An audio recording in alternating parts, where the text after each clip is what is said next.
میسر آیا اور بھرگین والے بھائیوں نے بتایا کہ یہ دارالعلوم گجرات کا بہت ہی اہم ادارہ ہے اور بہت ہی پرانا ادارہ ہے اور اس کے فارغین کی بہت خدمات ہیں، اور ابھی حضرت امیر اہل سنت بھی موجود تھے، ان کے خانوادے کی بھی بڑی خدمات ہیں ماشاءاللہ گجرات میں۔ اللہ تعالیٰ ان تمام خدمات کو قبول فرمائے۔ حضرات گرامی، میری خوش نصیبی ہے کہ آج آپ کے اس دارالعلوم میں یہ حفاظ کی فراغت ہو رہی ہے، غالباً 3 بچے فارغ ہو رہے ہیں، اور ماشاءاللہ ہم سب یہاں پر اس تاریخی موقع پر حاضر ہوئے ہیں۔ ہماری خانقاہ کا نعرہ ہے کہ آدھی روٹی کھائیے بچوں کو پڑھائیے، آدھی روٹی کھائیے بچوں کو پڑھائیے، اور میں نے اس میں جوڑا ہے کہ سب سے پہلے فرض علوم سکھائیے، یعنی آدھی روٹی کھائیے بچوں کو پڑھائیے، سب سے پہلے فرض علوم سکھائیے، یعنی سب سے پہلے ضروری دینی علوم سکھائیے۔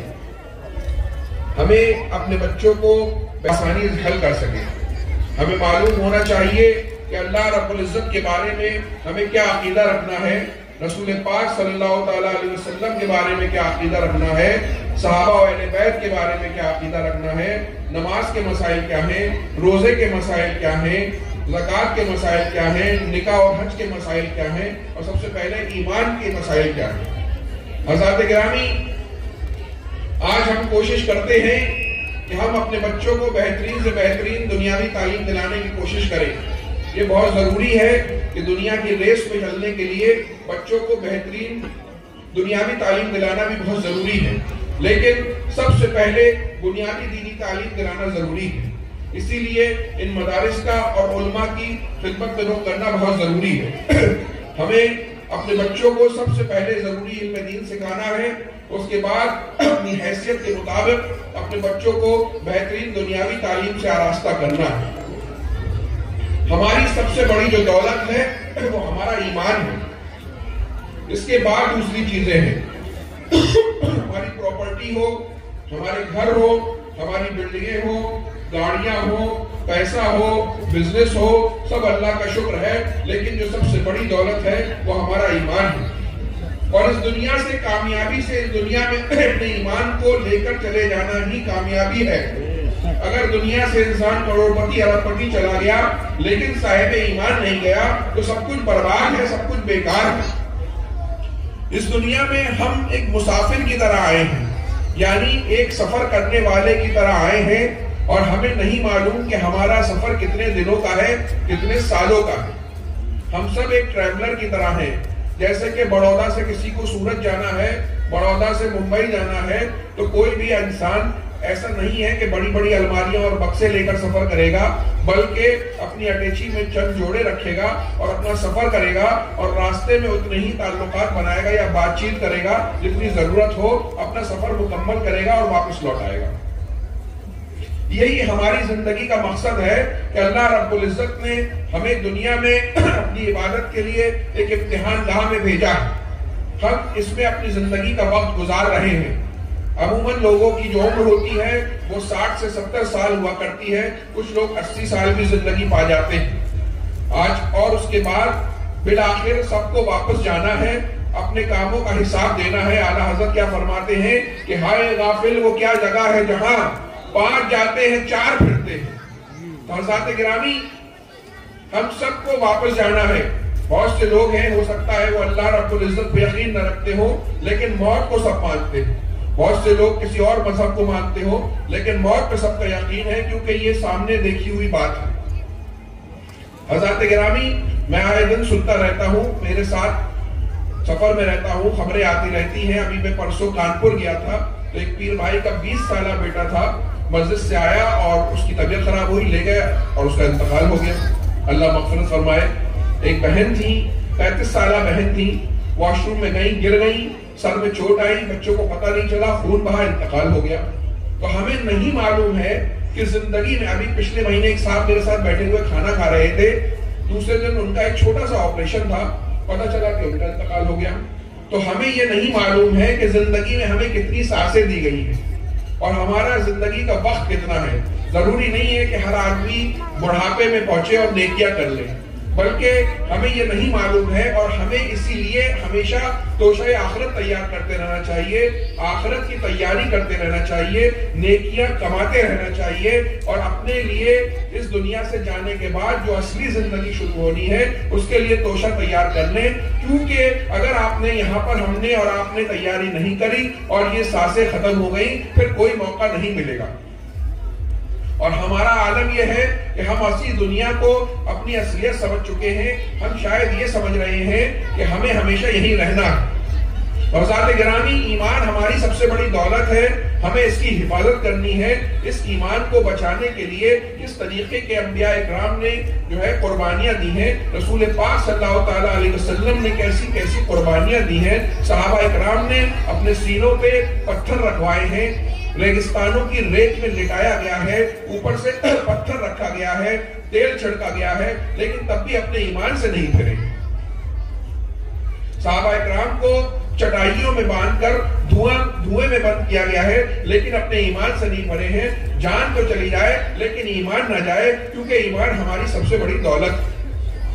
اب اگر ہمیں اپنے ایمان کو بچانا ہے تو سب سے پہلے ہمیں ضروری علم دین سیکھنا ہوگا، ہمیں سیکھنا ہوگا کہ کیا حلال ہے، کیا حرام ہے، کیا جائز ہے، کیا ناجائز ہے۔ اور یہ ضروری علم دین سیکھنے کے لیے ضروری نہیں ہے کہ آپ مدرسے میں 7-8 سال کا کورس کریں، بلکہ اگر آپ 1 یا 2 سال کی 1-2 گھنٹے کا کسی عالم دین سے کورس کر لیں، بہت سے ڈپلوما ہمارے گجرات میں چل رہے ہیں، تو انشاءاللہ ضروری علم دین سیکھ لیں گے۔ ضرورت اس بات کی ہے کہ ہم اپنے گھروں کے ماحول کو دینی بنائیں۔ ایسا نہیں ہو سکتا ہے کہ ہم نماز نہ پڑھ رہے ہو اور ہم جو ہے شراب پی رہے ہو، ہم چوری کر رہے ہو، ہم گالیاں دے رہے ہو، اور ہمارے بچے بہت نیک نکل آئیں، صالح نکل آئیں، نمازی نکل آئیں اور پرہیزگار نکل آئیں۔ اللہ تعالیٰ نے یہ جو ہمیں اولاد عطا فرمائی ہے، یہ بہت بڑی عظیم دولت ہے، بہت عظیم نعمت ہے، جس کا ہم سے سوال ہوگا۔ جن بھائیوں کے یہاں اولاد نہیں ہوتی ہے وہ فون کرتے ہیں، روتے ہیں، دعائیں کراتے ہیں، اللہ تعالیٰ جن بھائی بہنوں کے اولاد نہیں ہے ان سب کو صاحب اولاد فرمائے۔ لیکن جن کو یہ عظیم نعمت دی گئی ہے ان سے اس کے بارے میں سوال ہوگا، اور اگر اس اولاد کی تربیت صحیح نہیں کی گئی تو یہی اولاد بڑھاپے میں زحمت بن جاتی ہے۔ لوگوں کے فون آتے ہیں کہ بچے پریشان کر رہے ہیں، ہمیں بے عزت کر رہے ہیں، گھر سے نکال رہے ہیں، آپس میں ایک دوسرے کے دشمن بنے ہوئے ہیں، ذرا سے پلاٹ کے لیے ایسا لگتا ہے جان نکال دیں گے، اور بڑھاپا جو ایک سکون کا وقت ہوا کرتا ہے وہ وقت جو ہے زندگی کا سب سے خراب وقت بن جایا کرتا ہے۔ ماں باپ آنسوؤں سے رو رہے ہوتے ہیں، تو اس کی کہیں نہ کہیں ذمہ داری ان کی بھی تھی کہ جب انہیں تربیت اولاد کا وقت دیا گیا تھا تب انہوں نے اولاد پہ دھیان نہیں دیا۔ ضروری ہے کہ ہم تھوڑا اپنا بزنس بھی کریں، سوشلائزیشن بھی کریں، لیکن ہمیں اپنے بچوں کی تربیت پہ وقت دینا ہے۔ بچوں کی تربیت نہ صرف اکیلی ماں کر سکتی ہے، نہ صرف اکیلا باپ کر سکتا ہے، بلکہ دونوں کو مل کر اس کی تربیت کرنی ہے۔ ایسا نہیں ہے کہ ہم صرف پیسے دے دیں اور ہم رات میں آئیں گھر پہ اور پھر دوستوں کے ساتھ 5-5 گھنٹے ہم گپے ماریں اور گاڑیوں میں گھومتے رہیں اور بچے خود پل کے بڑے ہو جائیں گے۔ بلکہ ہمیں اپنے بچہ ایک پودے کی طرح ہوتا ہے، جیسے کہ ایک کسان ایک پودا لگاتا ہے، کھاد ڈالتا ہے، گندگی کو دور کرتا ہے، پانی دیتا ہے، دھوپ دیتا ہے، پھر اس کے بعد بہت محنت کرتا ہے، تب ایک تناور درخت تیار ہوتا ہے جسے دیکھ کر اس کو پھل حاصل ہوتا ہے اور خوشی حاصل ہوتی ہے۔ تو یہ جو بچے ہیں یہ اللہ تعالیٰ کی دی ہوئی عظیم نعمت ہے، ہمیں اس نعمت کے بارے میں جواب دہ ہونا ہوگا۔ حضرات گرامی، ہمیں اپنے گھر کے ماحول کو دینی بنانا ہوگا، اپنے گھر میں سچائی کو عام کرنا ہوگا، نماز کو عام کرنا ہوگا، جھوٹ سے پرہیز کرنا ہوگا، حلال کمائی کو لانا ہوگا، اپنے بچوں اور اپنی بیوی کے منہ میں حلال رزق ڈالنا ہوگا، اپنے گھر میں پردے کا ماحول پیدا کرنا ہوگا، ضروری علم دین سکھانا ہوگا، تب جا کے ہمارے گھر کا ماحول دینی بنے گا۔ ایسا نہیں ہے کہ باہر سے کوئی آ کے مولانا صاحب یا ہم لوگ ایک دن کوئی تقریر کر جائیں اور اچانک ساری دنیا بدل جائے، بلکہ کوشش کرنی ہوگی۔ ہم اتنے عقل مند ہیں کہ دودھ وہاں سے لے کر آتے ہیں جو ڈیری میں سب سے تازہ دودھ ملتا ہے، جو آدمی دوا کا انجیکشن نہیں لگا رہا ہوتا ہے۔ اگر ہم جو ہے کپڑے سلوانے جاتے ہیں تو اس ٹیلر کے یہاں جاتے ہیں جو سب سے شاندار ٹیلر ہوا کرتا ہے۔ ڈاکٹر میں ہم کوشش کرتے ہیں کہ MBBS MD اور پیڈیاٹرکس کا ڈاکٹر مل جائے تاکہ بچے کا بہترین علاج ہو جائے، اور دین کے معاملے میں ایسے سوتے ہوئے اور ایسے بیوقوف بن جاتے ہیں کہ چھوٹے 6 مہینے کے بچے ہمیں کچھ معلوم ہی نہیں ہے۔ حضرات گرامی یہ دین کوئی اتنی آسان چیز نہیں ہے کہ اس کو ہلکے میں لے لیا جائے. جو دین کو ہلکے میں لے گا وہ خود ہلکے میں ہو جائے گا. جو دین پہ دھیان نہیں دے گا, پہلے کا زمانہ اور تھا کہ دادا بھی مسلمان تھے اور دادا بھی دین پہ عقیدے پہ تھے اور ابا بھی عقیدے پہ تھے اور بچوں کو دین مل گیا. یہ زمانہ واٹس ایپ اور طرح طرح کے سوشل میڈیا اور طرح طریقے کے فتنوں کا زمانہ ہے. تو اگر اپنے سب سے بڑی دولت کو چاہتے ہو کہ صاحب ایمان اس دنیا سے جائے تو اس کے لیے بہت زیادہ محنت کرنی پڑے گی. یہ زمانہ ایسا ہے تمہیں اپنے بچوں کو دین سکھانا پڑے گا, وقت دینا پڑے گا. اگر ایسا نہیں کر پائے تو خدا نہ خواستہ ہماری جو بچے ہیں وہ دین سے ہاتھ بھی دھو سکتے ہیں.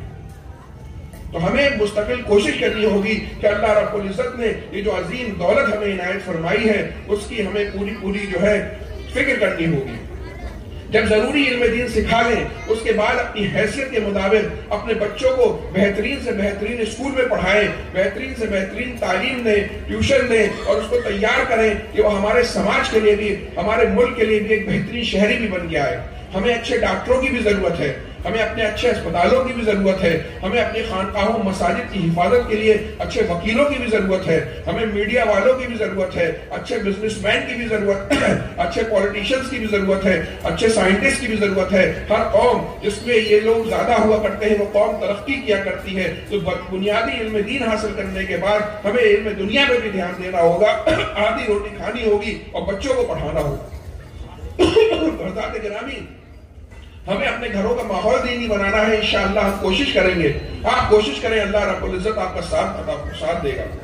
اس کے بعد ہمیں اپنے بچوں کو بنیادی دینی تعلیم دینی ہے اور اس کے بعد بہترین دنیاوی تعلیم دینی ہے. ہماری بہنوں کے لیے میں جہاں بھی جاتا ہوں بھائیوں سے گزارش کرتا ہوں کہ اگر ہو سکے تو ہفتے وارانہ ورنہ 15 دن ورنہ کم سے کم 1 مہینے کے لیے لیڈیز اجتماع کا انتظام کریں. ہر شہر میں عالمائیں موجود ہیں اور بھائیوں کے ہال ہی اتنے بڑے بڑے ہوتے ہیں کہ اس میں آرام سے 150 لیڈیز آ جائیں. کچھ بھائیوں کے پاس شادی کر رہے ہیں, کچھ کے پاس اسپتال ہے. ہمیں لیڈیز اجتماع کا انتظام کرنا ہوگا. بھائی لوگ تو پھر بھی جا کے جمعے کے دن کچھ دین سیکھ لیتے ہیں, ہماری بہنوں کو دین سیکھنے کا موقع نہیں ملتا ہے. اور جب تک بہنیں دین نہیں سیکھیں گی, بہنیں دین میں مضبوط نہیں ہوں گی تو ہم اپنے نہ اولاد کی تربیت اچھی کر پائیں گے, نہ اپنے ایمان کی حفاظت کر پائیں گے.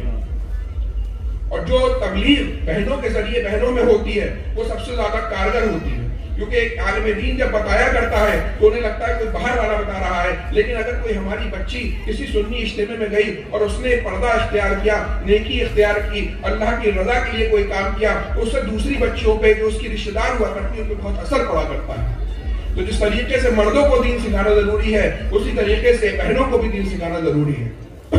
حضرات گرامی ہمیں اپنے مکاتب کو بہتر بنانا ہوگا.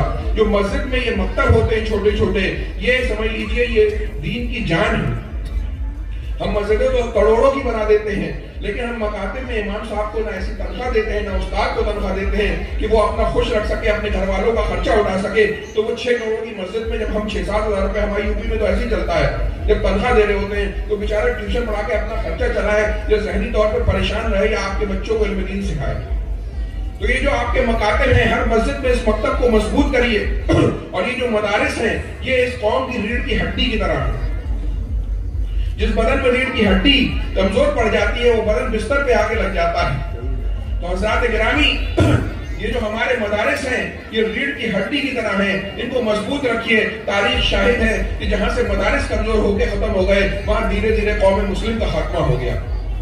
اور یہ جو مدارس جو خدمت انجام دے رہے ہیں, آپ یقین مانیے کوئی کالج اور اسکول کو خدمت نہیں دے رہا, جو یہ مدارس ہماری خدمت انجام دے رہے ہیں. ضرورت ہے کہ ہم اپنے مدرسوں کو مضبوط کریں. سب سے اگر ہو سکے تو اپنے بچوں کو پڑھائیں. ہر خاندان میں ایک عالم اور عالمہ ہو. اور اگر ہمارے بچے بڑے ہو گئے ہیں تو کم سے کم بچوں کو سپورٹ کریں. اپنے مدارس کا خیال رکھیں کہ دیکھیں کہ مدارس کا بجٹ کیسا ہے, مدارس کا اساتذہ کی تنخواہ تو صحیح سے جا رہی ہے کہ نہیں آ رہی, مدارس کا انضام و انصراف ہو رہا ہے کہ نہیں ہو رہا ہے.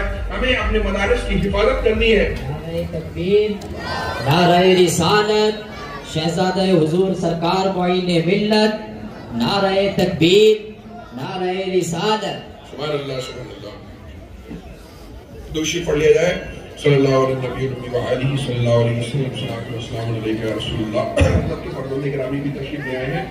فرزند گرامی اپنے مدرسوں کی, اپنے مدارس کی حفاظت کیجئے. یہ جو مدارس ہیں یہ ریڑھ کی ہڈی کی مانند ہیں. اگر یہ مدارس مضبوط ہیں تو ہمارا دین مضبوط ہے, دین مضبوط ہے تو ہم مضبوط ہیں. حضرات گرامی، اپنی آخرت کے لیے توشہ تیار کرنا ہے، ہمیں مستقل یہ کوشش کرنی ہے کہ ہم جب اس دنیا سے جائیں تو صاحب ایمان جائیں، اپنے گھروں کے ماحول کو جو ہے دینی بنانا ہے، اجتماع کرنے ہیں، اپنے مکاتب کو اچھا کرنا ہے، مدارس کی حفاظت کرنی ہے۔ یہ ماشاءاللہ ہمارے بچے آج حافظ ہوئے ہیں، میں مبارکباد دیتا ہوں ان بچوں کو، ان کے ماں باپ کو، ان کے دادا دادی، نانا نانی کو اور ان کے اساتذہ کو کہ آج انہوں نے اپنے دلوں میں وہ عظیم کتاب کا حفظ مکمل کیا ہے اور آج ان کے پاس وہ عظیم دولت آ گئی ہے کہ دنیا کی ساری دولت اس کے سامنے ہیچ ہے۔ حضرات گرامی، جب ہماری زندگی کا مقصد ہی جو ہے آخرت کی تیاری کرنا ہے، نیکیاں اکٹھی کرنا ہے، تو آپ یقین جانیے کہ جتنی نیکیاں ایک حافظ اپنی زندگی میں اکٹھی کرتا ہے شاید ہی کوئی نارمل مسلمان کبھی ایسا کر پاتا ہو۔ قرآن شریف میں جو حروف ہیں اور جب تراویح میں بچے سناتے ہیں تو 8 بار ایک پارہ پڑھا کرتے ہیں۔ آپ سوچئے کتنے لاکھ دفعہ وہ قرآن شریف پڑھتے ہیں اور ایک حرف پڑھنے میں 10 نیکیاں ملتی ہیں۔ صرف ایک رمضان میں ہی ان کی نیکیاں کروڑوں میں ہو جاتی ہیں، جو ہم جیسے نارمل مسلمان جو ہیں شاید اپنی زندگی میں جتنی نیکیاں کما پاتے ہو، یہ بچے صرف ایک رمضان میں ہی کما لیتے ہیں۔ ان کا بہت بڑا مرتبہ ہوا کرتا ہے۔ جو انسان چاہتا ہے کہ اپنے آخرت کی تیاری کرے، اپنے بچوں کو آخرت کے لیے تیار کرے، وہ اپنے بچوں کو حافظ بنائے اور عالم بنائے۔ اللہ تعالیٰ آپ کے اس مدرسے کو سلامت رکھے۔ جو بھائیوں نے جس طریقے کا تعاون اس میں پیش کیا ہے اس کو قبول فرمائے، کوئی غلطی ہو اللہ مجھے معاف فرمائے۔ استغفر اللہ ربی من کل ذنب و اتوب الیہ۔ السلام علیکم ورحمۃ اللہ وبرکاتہ۔